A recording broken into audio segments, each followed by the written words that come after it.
Thiruvananthapuram central മണ്ഡലത്തിലെ തീരദേശ മേഖലയിൽ സുഗമമായി പോളിംഗ് പുരോഗമിക്കുകയാണ്. സാധാരണ തീരദേശ മേഖലയിൽ എല്ലാ കാലത്തും മികച്ച പോളിംഗ് ആണ് നടക്കാറുള്ളത്. ഇത്തവണയും അങ്ങനെ തന്നെയാണ്. കൊച്ചുവേളി സെയിന്റ് ജോസഫ് സ്കൂൾ ബൂത്തിലും മികച്ച പോളിംഗ് ആണ്. മണ്ഡലത്തിൽ ഇതുവരെ 50% പോളിംഗ് രേഖപ്പെടുത്തിയിട്ടുണ്ട്. തലസ്ഥാനത്ത് കടുത്ത മത്സരം നടക്കുന്ന തിരുവനന്തപുരം സെൻട്രലിലെ തീരദേശ മേഖലയിലുള്ള ബൂത്തിലാണ് നമ്മളിപ്പോൾ ഉള്ളത്. സെന്റ് ജോസഫ് സ്കൂളിലാണ്, കൊച്ചുവേളി ഭാഗത്തുള്ള. ഇവിടെയും ഇപ്പോൾ നല്ല രീതിയിലുള്ള പോളിംഗ് അനുഭവപ്പെടുന്നുണ്ടെന്നാണ് ഉദ്യോഗസ്ഥരുടെ ഭാഗത്ത് നിന്ന് വരുന്ന വിശദീകരണം. തുടക്കം തൊട്ട് രാവിലെ തൊട്ട് തന്നെ ക്യൂവിലേക്ക് കാര്യങ്ങൾ പോകുന്നില്ലെങ്കിൽ പോലും ആൾക്കാർ കൺസിസ്റ്റന്റ് ആയിട്ട് വരുന്നു. അവിടെ വോട്ട് ചെയ്ത് നേരെ മടങ്ങിപ്പോകുന്നു. വളരെ സുഗമമായി മടങ്ങിപ്പോകാനുള്ളൊരു സൗകര്യം ഇവിടെ ഒരുക്കിയിട്ടുണ്ട്.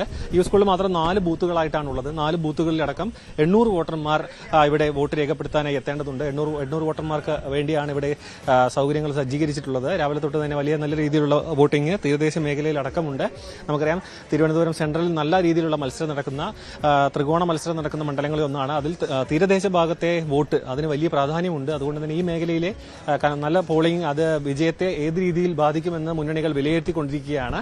എന്തുതന്നെയാലും വരുന്ന മണിക്കൂറിലടക്കം ഇവിടെ 6 മണിവരെയും ഇത്തരത്തിലുള്ള തിരക്ക് തുടരാനാണ് സാധ്യത.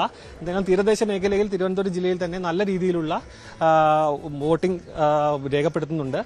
മറ്റ് മണ്ഡലങ്ങളിലും, അതായത് തിരുവനന്തപുരത്തിലെ മറ്റ് മണ്ഡലങ്ങളിലടക്കം ഈ ഒരു വോട്ടിംഗ് നല്ല രീതിയിലുള്ള വോട്ടിംഗ് തന്നെയാണ് മുന്നോട്ട് പോയിക്കൊണ്ടിരിക്കുന്നത്.